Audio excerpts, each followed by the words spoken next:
Good morning, good afternoon, good evening, whoever you are, wherever you are, whenever it is for you. For me, it is just past midnight on Friday, September the 20th. That makes this the news from Ukraine for Thursday, September 19th, 2024, day 940 of Vladimir Putin's war of aggression against the people of Ukraine. I'm Peter Alexievich, and this is the Live at 5 from Kyiv, bringing you all the latest happenings from on the ground here in this European capital city under siege. The peeps are coming in. Hey, Rob Walker. Hey, Little Red Sunflower. Hey, Cheyenne. Hey, Boo. Hey, Sharon. Hey, Joe, what do you know? How's everybody doing tonight? Hey, Ken. Hey, Cheyenne. Nightshade. Hey, Nicola.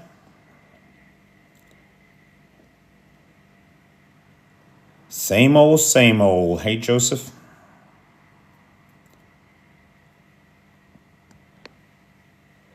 Hey, Jake Furs.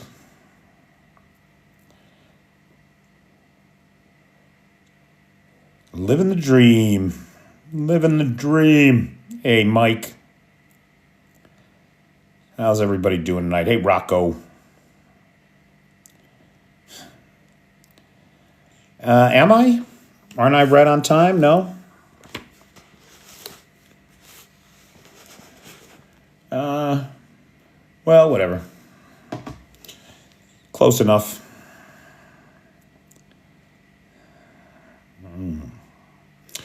So, ladies and gentlemen, and other non-binary folks, how do you do? I'm Peter Alexievich, and this is the Live at 5 from Kyiv.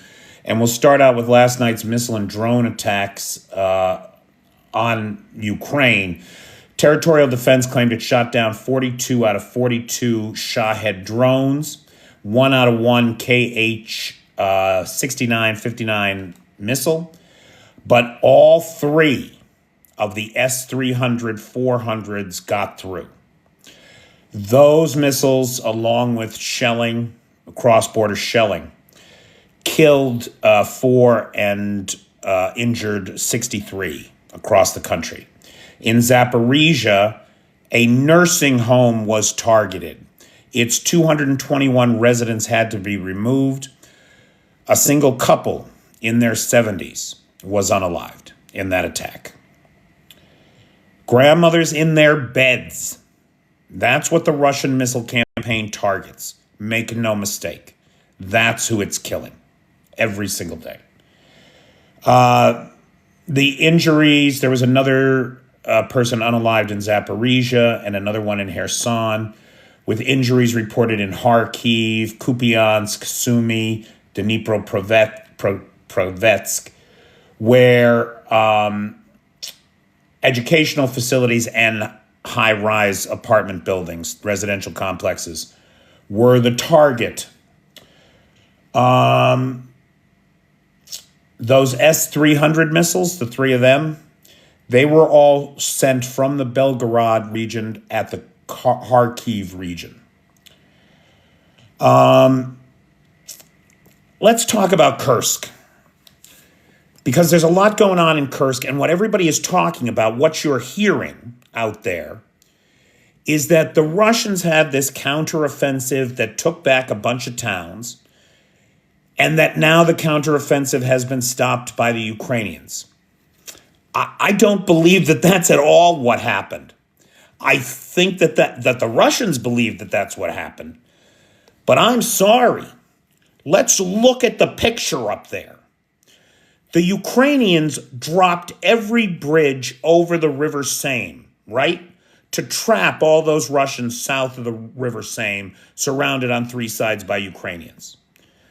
There was one bridge that they left up. That one bridge connected to the one road that was south of the River Seine. The Russians advanced on that, and the Ukrainians fell back. The 6 settlements that the Russians took back were lightly defended and offered little resistance. Now dig it. You take a look. Anybody here, I challenge you, take a look at a topographical map of Snagost, right? That's the town that the Russians are cheering over their liberation of, right? Take a look at a topographical map.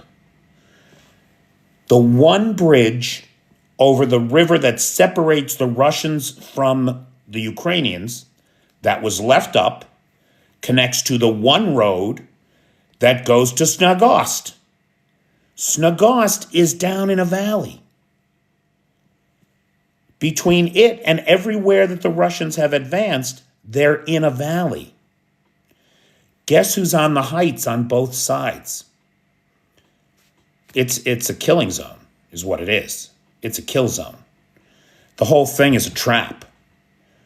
And it's a trap that was set very specifically for the very best of the Russian forces.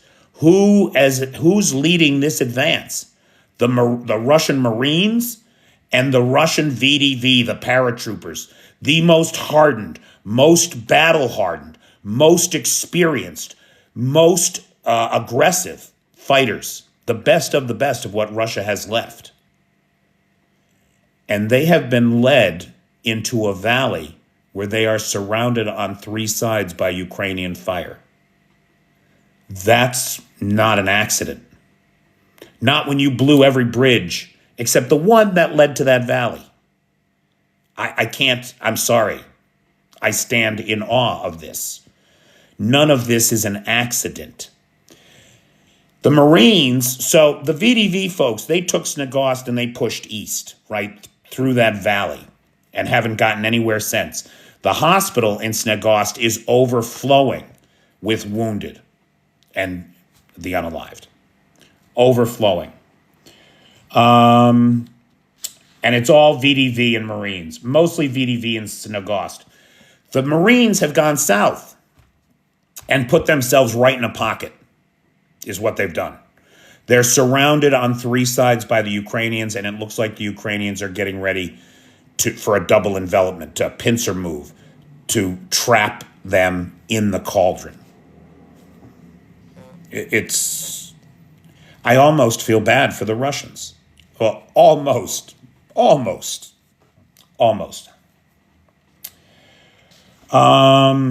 That the terrain is against them.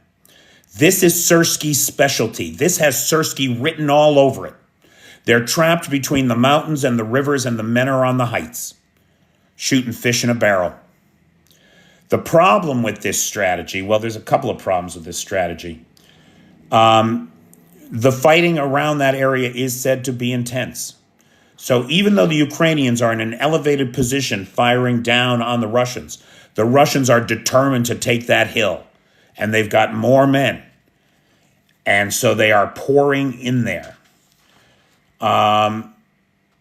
Even if, just hypothetically speaking, even if the ratio of losses between the Russians and the Ukrainians was 10-1, and I'm not suggesting it's that high, but let's just say for a second that it is.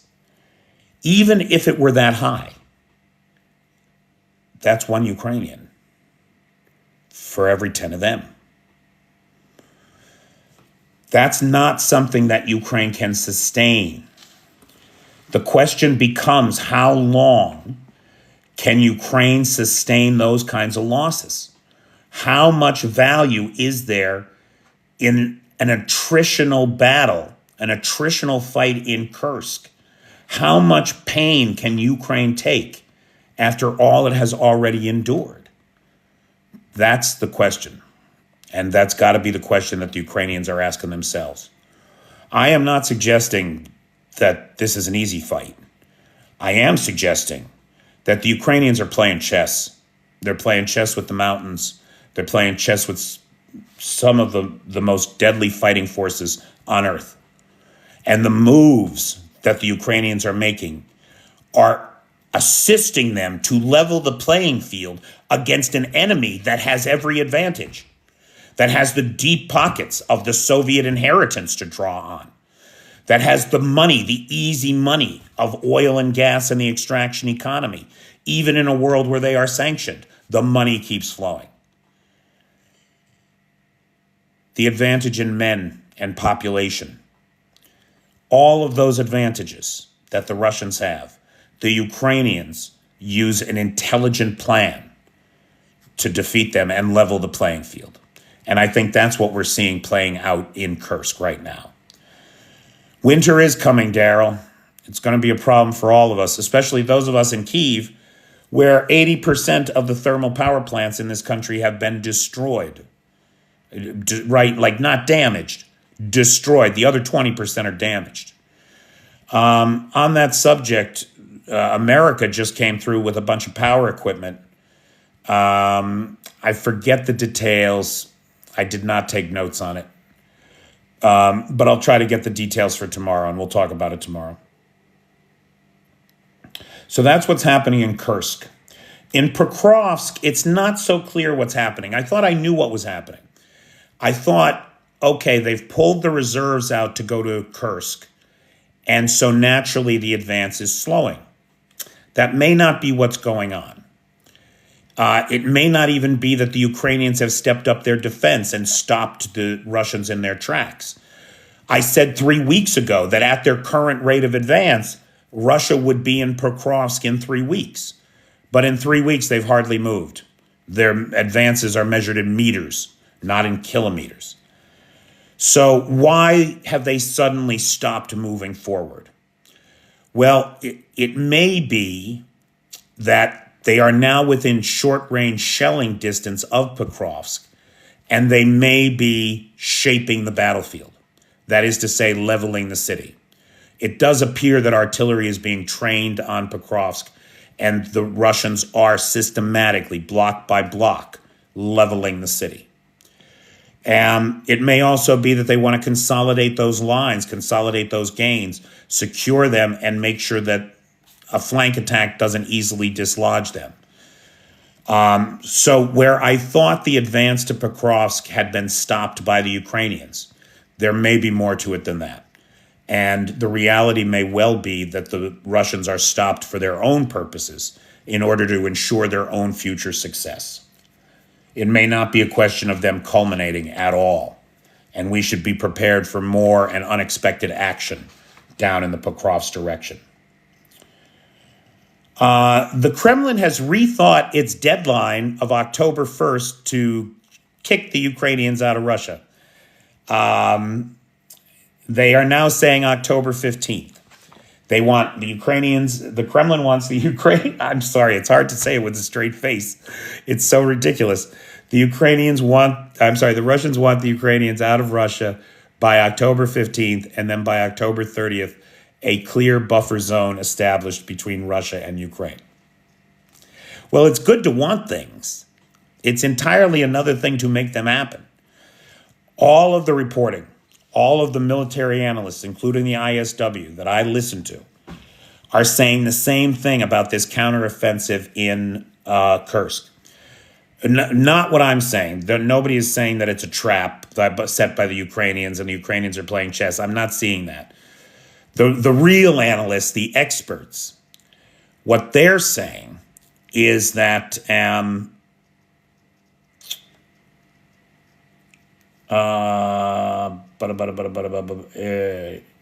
what are they saying? In Kursk, they're saying that the Russian counteroffensive appears to be slapdash and uncoordinated. So we finally, 6 weeks goes by, you got Ukrainians occupying over 1,000 square kilometers of Russian territory, going to bed every night in Russia, waking up every morning in Russia, having breakfast in Russia, right? Getting real comfortable over there. 6 weeks with no coordinated counteroffensive. And now you get the Marines and the VDV pushing into southern Kursk, pushing into Snegost. But it doesn't appear that their efforts were coordinated in any way. It doesn't appear that they're working toward a common objective. It simply appears as though they're rushing in, trying to push the Ukrainians back wherever they can. And where they could, and I can't help say it again because I don't think it's a coincidence, And where they could was to come across the same river on the one bridge that the Ukrainians didn't blow up, to the one road which was under fire control of the Ukrainians, and down that road to where they were surrounded on all sides by Ukrainians. That's really what's happened. And it's amazing to watch it. It's amazing to watch it. And they just keep coming. So the Ukrainians, of course, they're hitting everything on that road that they can, trying to intercept those troop concentrations before they get to the contact line, and with some success by all reports. There are also now reports of POWs, large groups of Russians surrendering again, right? We saw those big captures in the first week of the war, of the incursion. And now they're surrounded. The problem, of course, is it's Marines and VDV. And I'm afraid, I think we all know what that means. They are unlikely to surrender. It is likely that they will make the Ukrainians unalive, every single one of them. Every single one of them. And the Ukrainians aren't going to have a choice. Because those those paratroopers, they will be determined to take those hills. The Marines will be too. And you're not going to stop them. They're not going to surrender. It's going to be bad. The EU Parliament today passed a resolution to urge EU member states to lift restrictions on the use of long-range weapons for Ukraine. And it was not a close vote. 425 to 131, with 63 abstentions. They also urged allies to step up deliveries of promised munitions. They called on Germany to send Taurus missiles and release Taurus missiles. And they urged everyone to meet their annual budgetary commitments for military spending on Ukraine. So to commit a small percentage of their military budgets to Ukrainian weapons delivery and sales.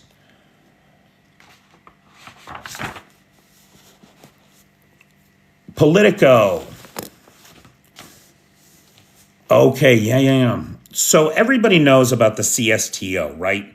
The Collective Security Treaty Organization. It's kind of like Putin's dollar store NATO. Dollar store NATO. And he had originally 9 former Soviet republics in it. Since its inception, Uzbekistan, Azerbaijan, and Georgia have all left, so reducing the number of countries from 9 to 6 by a third. Now Armenia wants out. After the whole Nagorno-Karabakh debacle, where Russia was supposed to be providing security for Armenians in Nagorno-Karabakh, what we saw was the Azeris take advantage of a weak Russia and go in guns blazing and drive those Armenians out of Nagorno-Karabakh and take that territory, which is internationally recognized as part of Azerbaijan, back in and under the control of the Azeris, while the Russians just stood by and did nothing. And in fact, the Azeris blew up the Russian peacekeeper command headquarters, if you recall, and unalived 9 officers and men of the Russian Federation forces.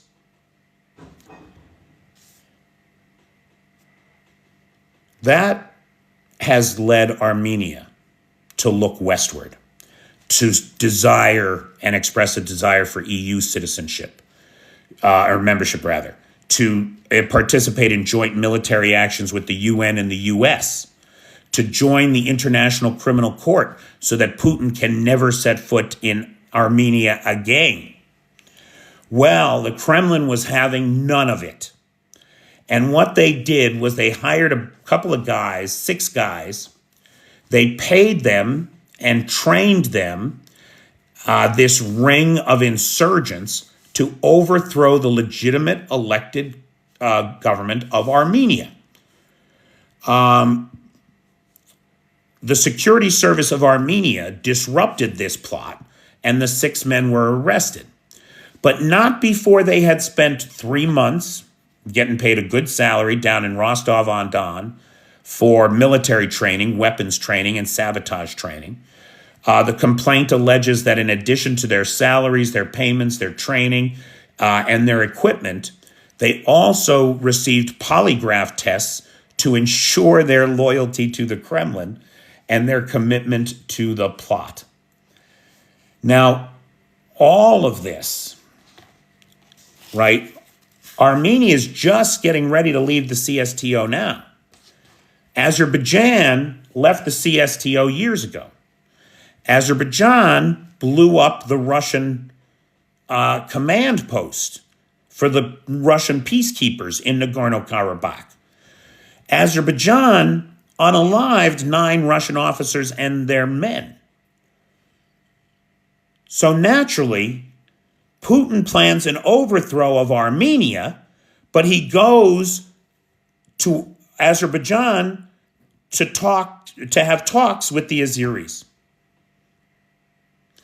This lesson is the lesson that Putin only respects strength. That's all he respects. If you stand up to him, if you unalive his soldiers, if you push him out of a country, he comes crawling back. He went crawling back to the Azeris.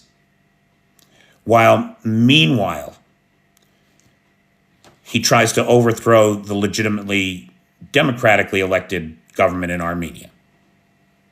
This is what we're dealing with, guys, and we got to come to terms with this. While we try to deal with this, the Ukrainians are dealing with their own sense of identity. One of the things about Ukraine, its history is so involved with so many empires, and especially the Russian one, that that the question of identity here is a complex one.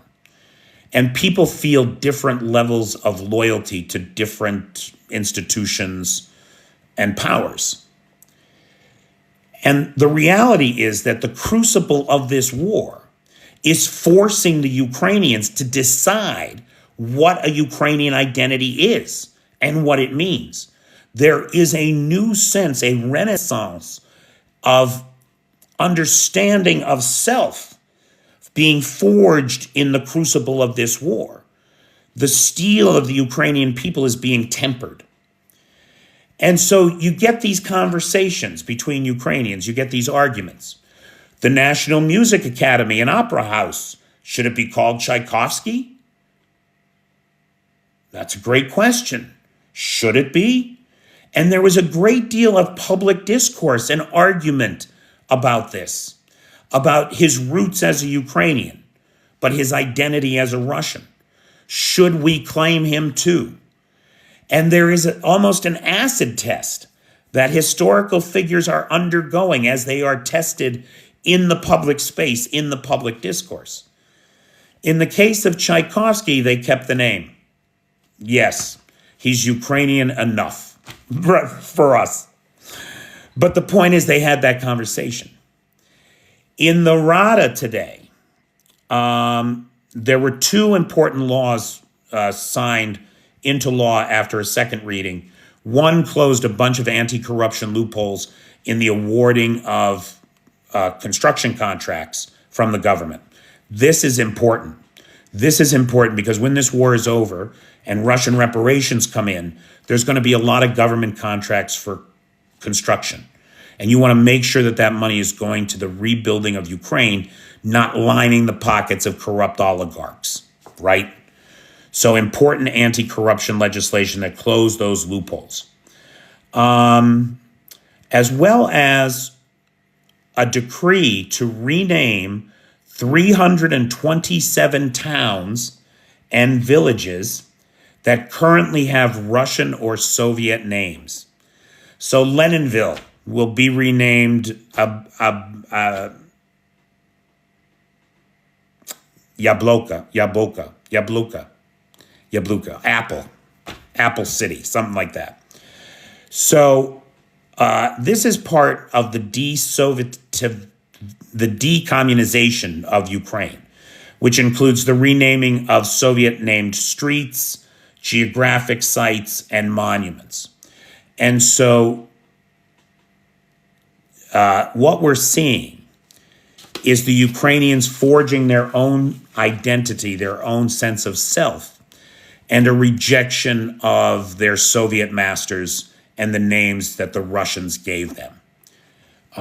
It's a fascinating time to be here. It's a fascinating thing to see. The Insider magazine is reporting that in Moldova, the chief of Moldovan General Staff, Igor Gorgon, was arrested after his telegram chats with his FSB handler, Colonel Alexei Makarov, were disclosed. So you think you're having encrypted conversations in Telegram with the Russian who tells you what to say and who you feed information to in exchange for money. And you think you're safe in Telegram, and some reporter gets their hands on your text messages. Next thing you know, you're in a Moldovan jail. So apparently, Gorgon regularly reported to Makarov on the visits of Ukrainian military to Moldova and their military purchases. And he has now been arrested for high treason and is awaiting trial, awaiting indictment and trial in Moldova, in Chisinau, the capital of Moldova. Germany comes up with a new aid package, including 22 Leopard 1A5s, 22 MRAPs, 3 Gepards, some bridging equipment, some demining equipment. Biggest thing in this package probably is the over 100 reconnaissance drones, as well as 61,000 155 millimeter shells. 61,000. Now, I want to remind everybody that at 5,000 shells a day, that's enough shells for 12 days on the front line in this conflict. And at that rate, the Russians are still outshelling the Ukrainians 2-1. Because the Russians have the North Koreans, who are happy to send them 5 million shells at a time. They have their own defense industry that can produce as many shells as the rest of the civilized world put together. 3 million shells a year. This is a problem. This massive increase in Russian production is a noteworthy problem that is going to plague the Ukrainians and slow their success in this conflict. It's a problem. Now, this is really interesting news. So everybody remembers the Czech shell initiative, right? Remember the Czechs said, right, because we have this shell hunger, we have a problem where our defense industrial base can't keep up with the demands of this war. And so the Czechs found hundreds of thousands of shells out in the world somewhere. Remember they said in a non-European country, right? And that was all that they would say. Well, it turns out that that country is India. So we have just found this out from reporting in Reuters. Remember, we were taking bets on this. I forget what my guess even was. Poland, maybe? No, it was someplace else. It was a non-EU country. Anyway, it doesn't matter. Doesn't matter. I was wrong. It's India. You got it right, PT? Nice job. Nice job. India. So for over a year, the Indians have been selling artillery shells to at least 10 European countries, including Czech Republic and Italy. Those are the only two we're sure of. And then the Italians and the Czechs have been passing the shells on to Ukraine. The Russians found out about this, and there have been 2 meetings between the Russians and the Indians where they objected to this. But India did not change its course or change its behavior, not in the least. The last of these meetings was in July when Sergei Lavrov visited the country and met with his counterpart and expressed the Kremlin's displeasure over the routing of these Indian-made shells through these third-party countries to Ukraine. So for India's part, India has not commented, as far as I know, on this situation. But it seems that their response to the Russians was, hey, we're just selling these shells to India. We can't be responsible for what India does with them after they have them. And that's exactly the response, if you recall, that the Serbians gave Moscow. They said the same thing. Same thing. So our secret guest, our secret source of shells is India, which is fascinating to me. France is upgrading some Mirage jet fighters before their delivery to Ukraine, which France is saying will be before the first of the year. Now, I was surprised by this news because I didn't realize. I knew that there had been some talk about Mirages coming to Ukraine, but I didn't realize we had gotten past the point of talk to a commitment to, oh yeah, we're upgrading them now, you'll have them by the first of the year. So that's going to be another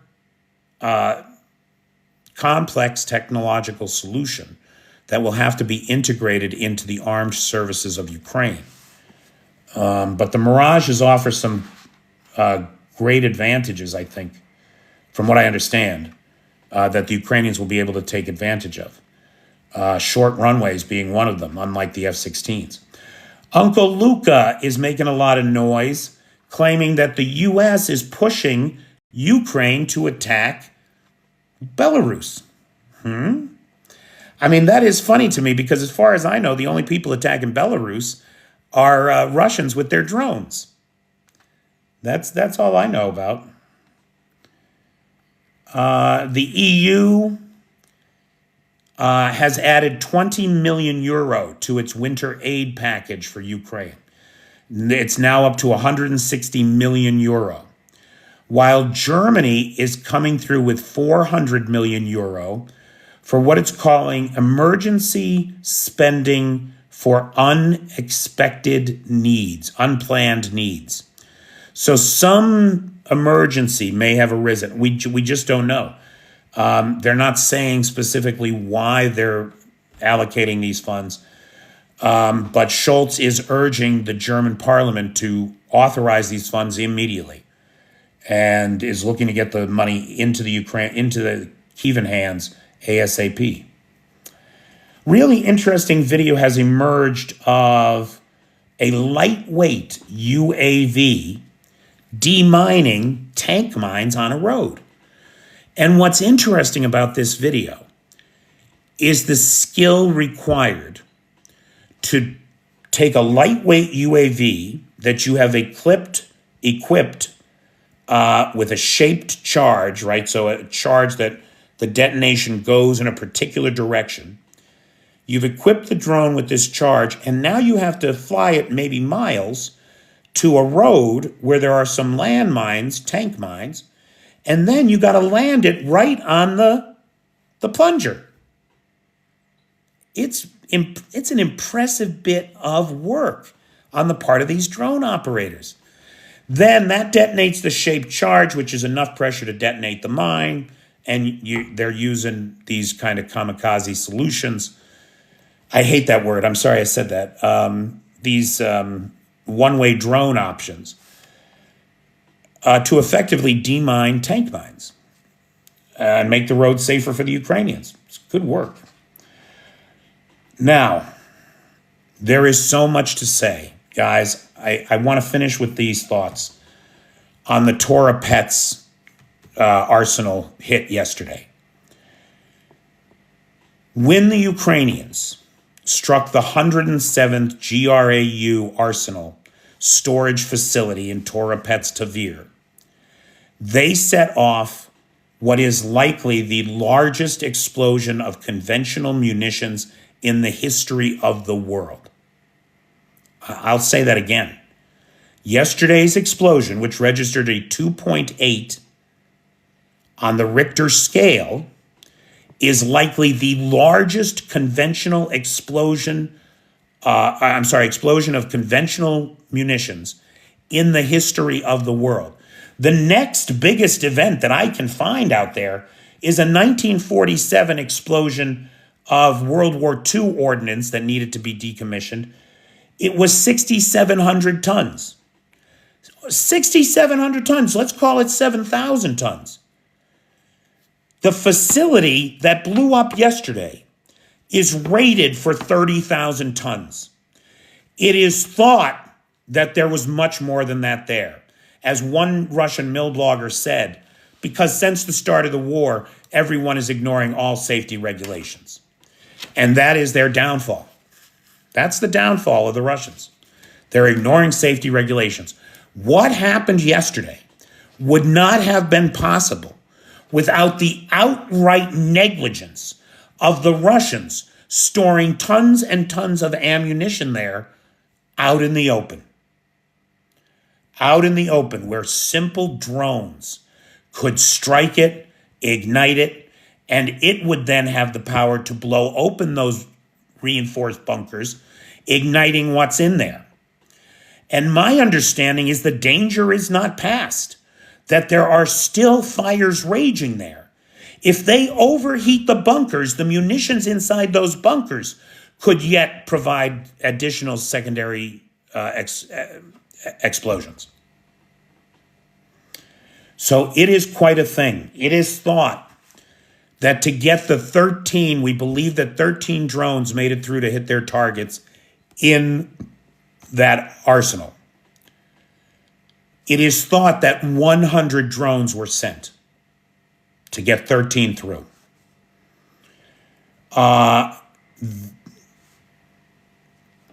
That makes this one of the largest drone strikes of the war. And certainly this is the most damaging, the most destructive long-range attack of this war, bar none. Ammo storage is still burning, Laurel, still burning. And the fear is that it's going to overheat other bunkers and the shit that's in them is going to blow up. Okay, now, as far as the negligence, how do I make this claim that it's the negligence of the Russians that is responsible for this? Well, we have pictures.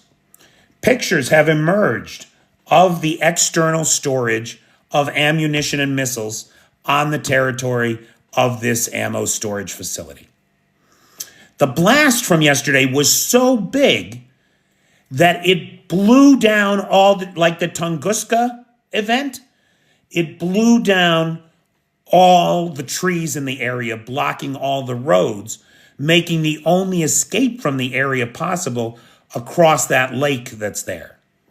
And lots of folks with boats got in them and drove away. It is being reported that nearby villages have been burned to the ground, that the entire village is gone.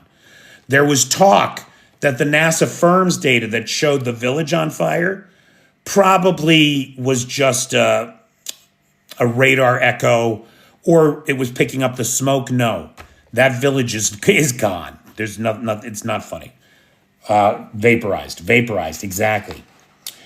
And remember, this is the facility that in 2018, at the ribbon cutting, the deputy defense minister said that it meets the highest standard of secure storage, the most modern and attack-resistant storage facility in all of the Russian Federation, was what he called it. There is audio now coming out of the attack, and you can hear the drones in the background, right? There's Russians talking, they're watching the facility, or they've got small arms, and they're trying to take down drones or whatever. So there's all this video out, and in it you can hear the drones. It's a jet engine. It's not the two-cycle propellers, lawnmower gasoline engines we hear with the Shaheeds here in Kyiv. No, it's a jet. That means that this is the first scaled attack using the hybrid missile drones that have just been, the Polynitsas, that have just been developed by the Ukrainian military. Huge, huge success, hugely embarrassing for the Russians. It will also, now look, this is the third one of these in 2 weeks. You got Mariupol, that was 6 acres of storage. You got Voronezh, that was 2 square kilometers.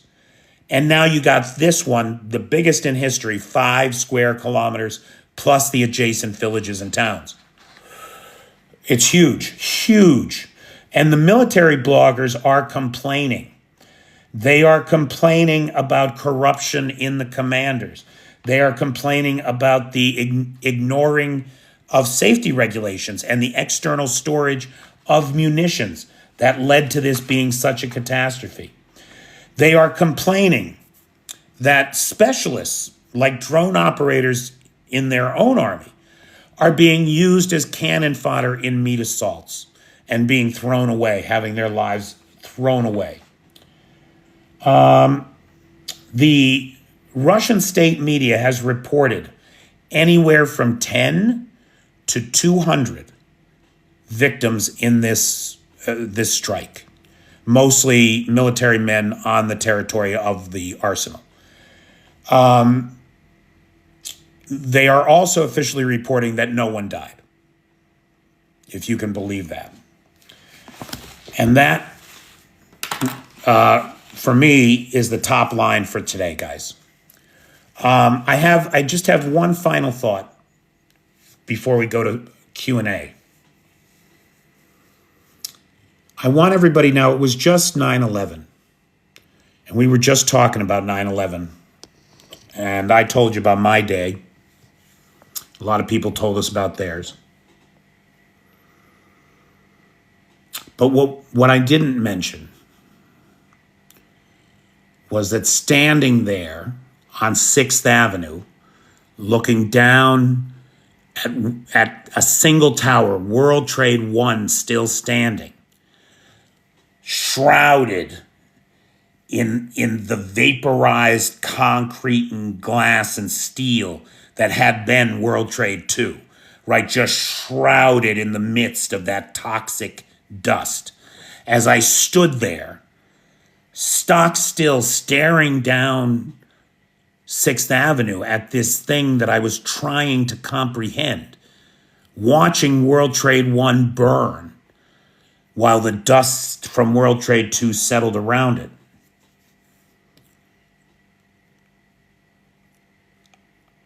I immediately thought of the firefighters that had rushed into that building. And now I knew we're gone. And I was filled with a deep sadness that America's friendship with Israel was undoubtedly behind this. And I was filled with a deep sadness for all my friends, all the people I knew who worked in that fucking building. And I wondered where they were. And in the midst of that grief, there was not despair, but rather I felt lit within me a white hot coal of anger that I knew would result in American vengeance in the world, that we would take our vengeance for this. And when I look at the Russians' response to the incursion in Kursk, I don't see anything. I see complete apathy. I see a people who have been so depoliticized that they don't care who's in charge as long as somebody is bringing them boxes of bread and canned meat and fresh water every day. And that's what that's what the Ukrainian army is doing for the Russians in Kursk. They're making sure that they're fed and have medicine and medical help if they need it. And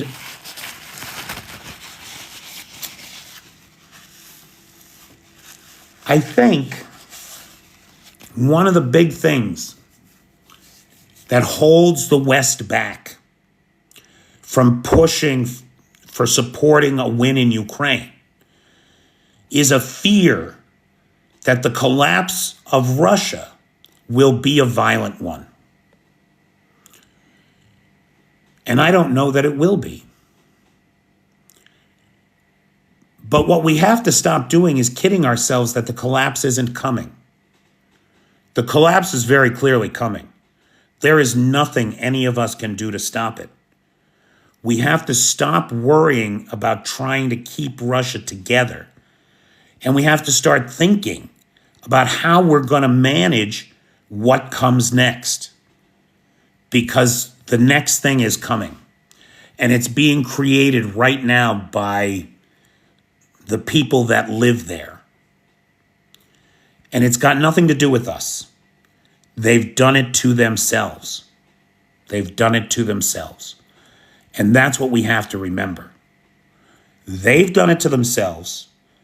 It may not be nearly as violent as we think it would be because the people themselves are sheep. They are depoliticized zombies that do not care who's in charge, as long as they have a roof over their heads and they are fed. So anyway, that's my 2 cents. I think we should stop fearing the collapse of Russia and we should embrace it and start planning for it and make sure that it can happen by supporting the Ukrainians. Happen at the fastest rate that it can. Okay, so big thanks to the sponsor of tonight's live, Chris Carter, who is a longtime supporter of the channel and a Patreon supporter. He joined the Patreon at a level that every month he gets a live sponsorship. And I thank him for his support. Thank you, Chris. You too can get a live sponsorship by joining the Patreon at the mother level or higher. I don't have any sponsors for next week. I'm looking for sponsors for next week. If you take a look in my bio, the PayPal is there. Take advantage of the PayPal, and you will have a sponsorship of a live next week. I am looking for live sponsors. Big thanks to the moderator team, best moderator team on the Tickety Talk, Cheyenne, Vanetta, PT, Jay, and Travis. Thank you guys for all you do. Big thanks to Nightshade, who has the Peters Peeps public group on the Book of Faces, where this recording will be posted afterward. So if you ever miss a live, they're recorded and posted. And big thanks to Lars, who has the Discord server and the Alexievich archive. And big thanks to Vanetta, who has the Google Doc share with all of our email message templates to the White House, Congress, and the Senate. And somebody said down here, what's happening in the Donbass? Not much, man. It looks like the Russians have stopped, right? If the Russians had continued their advance into Pokrovsk at the rate that they had been going late July, early August, they would be in Pokrovsk by now. They have basically ground to a halt. Now, we're not sure whether that's because of reserves that were moved to Kursk, whether it's because of a pushback by the Ukrainians, or whether they are just consolidating their gains while artillery shells the town and performs shaping operations. But I don't think that the Pokrovsk advance is done, not by any stretch of the imagination. I think there's still quite a lot of fighting to go on there.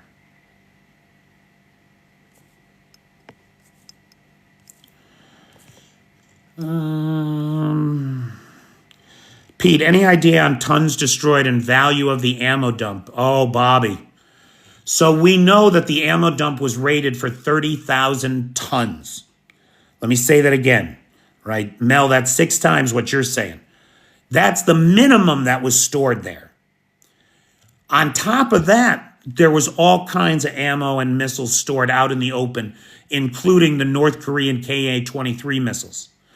So it is now being reported by people I take seriously that the North Korean missile, the entire supply of North Korean missiles, was in that storage facility.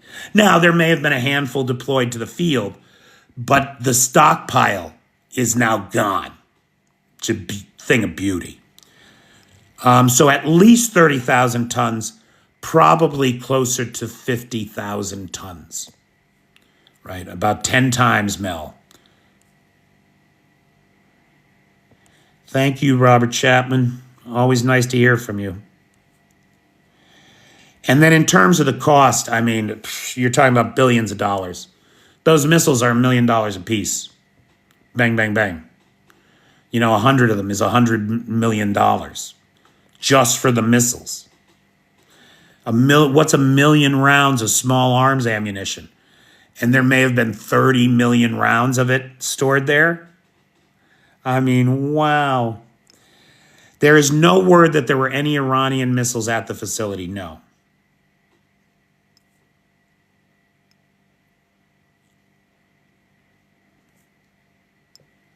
Thank you, Tyler Campbell. Will U.S. change red lines after election if D might win? Pugga Mahone, I definitely think the U.S. is going to change its lines under Kamala Harris. I think she's going to be much tougher. We don't know what percentage of the ammo dump is gone. Because Dark Irish, right, the place was full of hardened bunkers. That's what it was built for. It was built to resist these kinds of attacks. But there was so much ammunition stored outside that the Ukrainians hit that with the drones, which was enough to ignite it, which then created fires that were enough to overheat the bunkers, exploding the munitions inside, or just tear the shells right off the bunkers and explode the ammunition inside. So you got this cascade effect. Amazing. But at least it's believed that at least 13 drones hit their targets on the territory of the arsenal.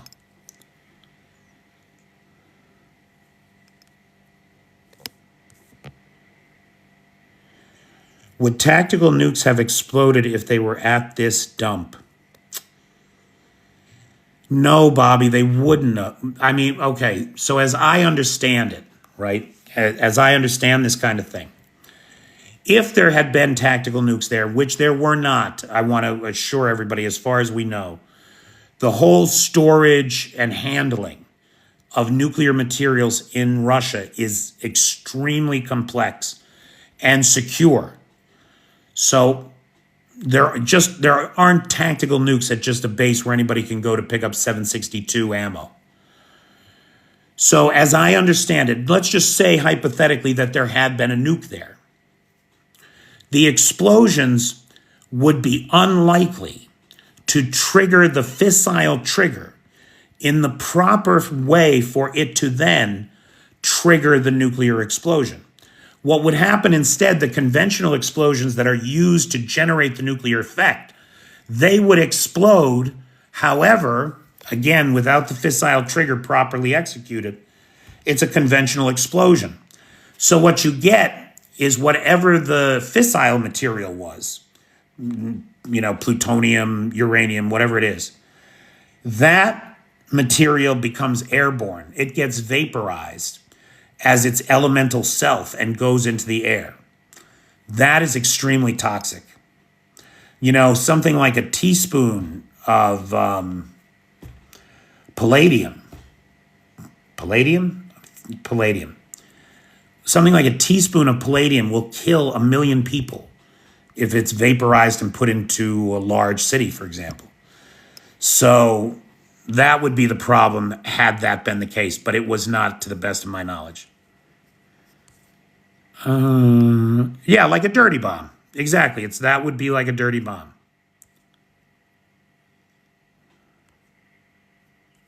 Yep, other people are agreeing with me. That's always nice. Appreciate that.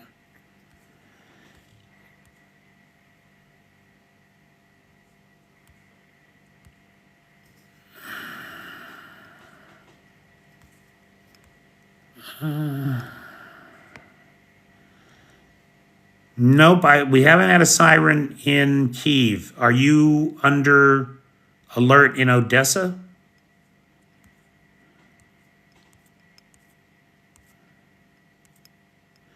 Polonium, that's what I meant. Who got that right? Sorry. No, you're right. Polonium. Cutest dog ever. Yes, Dave. Polonium is what I meant, not palladium. Palladium is something you use like to make necklaces out of, right? You would not do that with polonium. No, astatine. Actually, I was thinking of astatine. Sorry. That's, wow, way off. But polonium is also very deadly like that. 20 Shaheds in the sky over Ukraine right now. Palladium is used for jewelry. Nice. Thank you.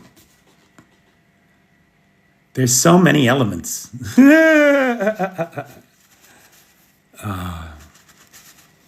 Okay. So, guys, we have about 4 minutes, 6 minutes, 6 minutes. Questions, comments. I'll tell you, I really think the big thing holding the U.S. back is the whole political establishment grew up in a world where Russia and the U.S. were the superpowers of the world. And the old people just can't get over the fact that it's over. That's what it is, I think. And the rest of us have to adjust to the new reality that Russia is done. They have destroyed themselves. The collapse is imminent, 36 to 120 months, which in political time, geopolitical time, is imminent. And so we have to start planning for it.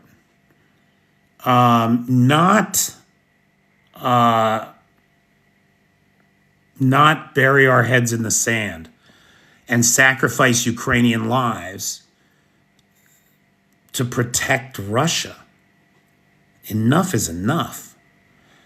Divehard says that polonium was named after Marie Curie's homeland of Poland. Did not know that, Divehard. Trump is our anchor, which, if by that you mean he's dragging us all down, you're certainly right. And keeping us from moving forward. F the orcs. I'm with you, Alex. I mean, not with my dick, but with somebody else's dick.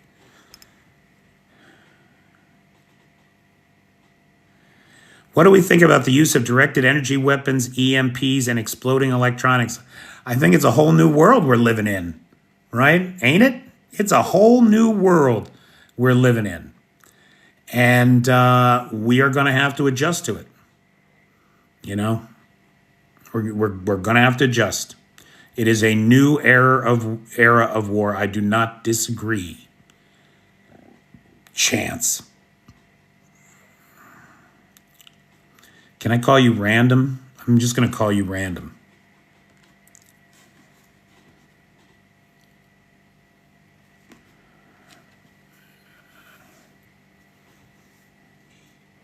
This Israel's defense, that is what Israel's defense minister said. I am random tangents. Nice. Only tangents? You never sign or cosign?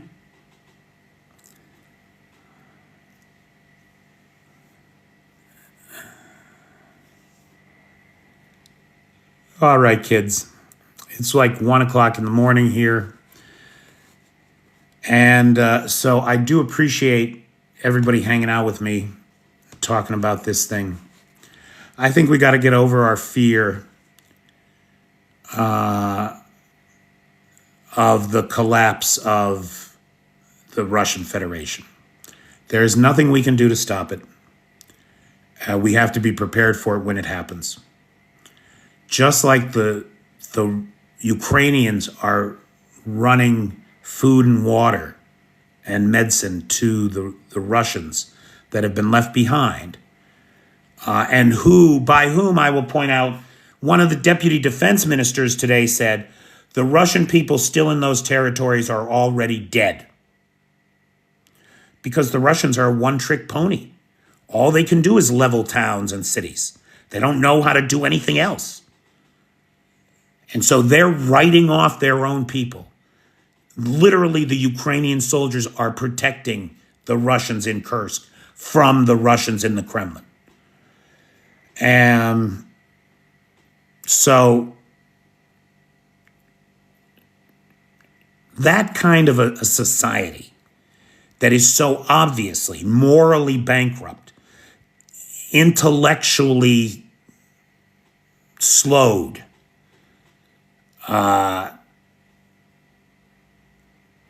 interested only in their own short-term self-interest, not the good of the people, it's doomed to failure. It's does not work.